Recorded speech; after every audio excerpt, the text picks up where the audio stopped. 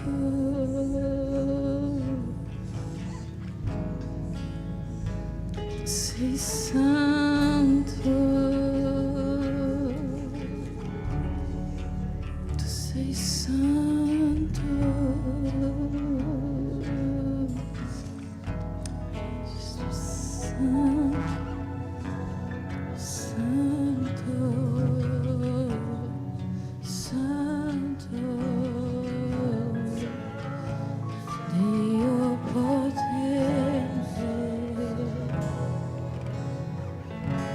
Santo, santo, Dio potente, santo, santo, Dio potente. Santo, Santo, Dio potente.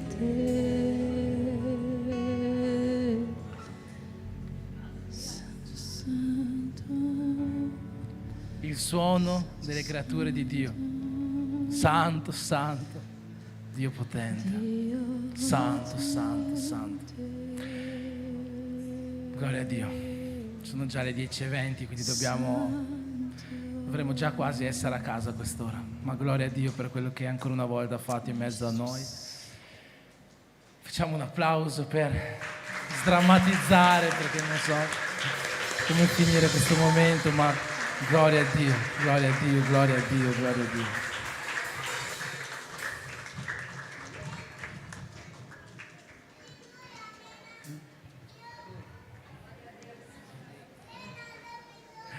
Dobbiamo festeggiare i compleanni di questa settimana. C'è qualcuno che ha compiuto gli anni? Flavio? Flavio ha compiuto gli anni, vieni Flavio. Qualcun altro che ha compiuto gli anni nell'ultima settimana?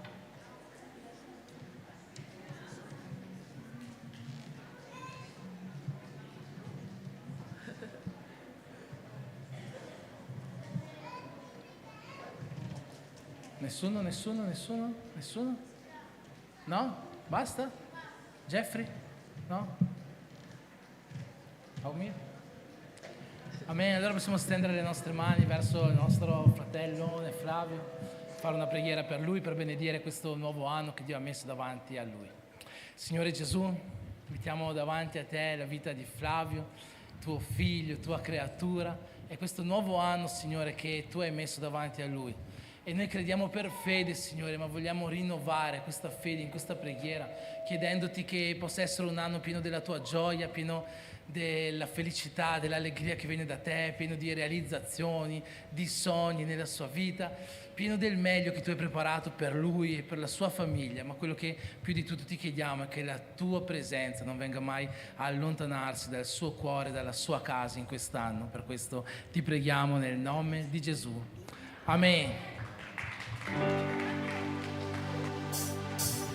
Tanti auguri a te, tanti auguri a te, tanti auguri a Flavio, tanti auguri a te. Parabéns pra você nessa data querida, muitas felicidades.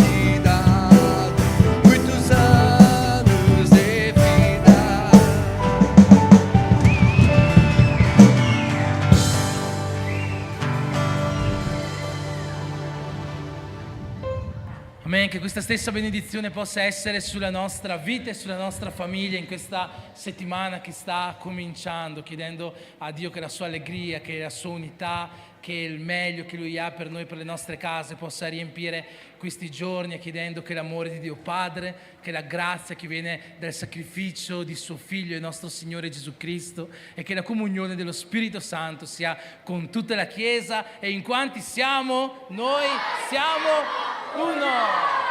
Dio vi benedica. Ho visto che c'è qualcosa da mangiare là, forse no, forse sì, se c'è fermatevi, se no fermatevi lo stesso a parlare un po'.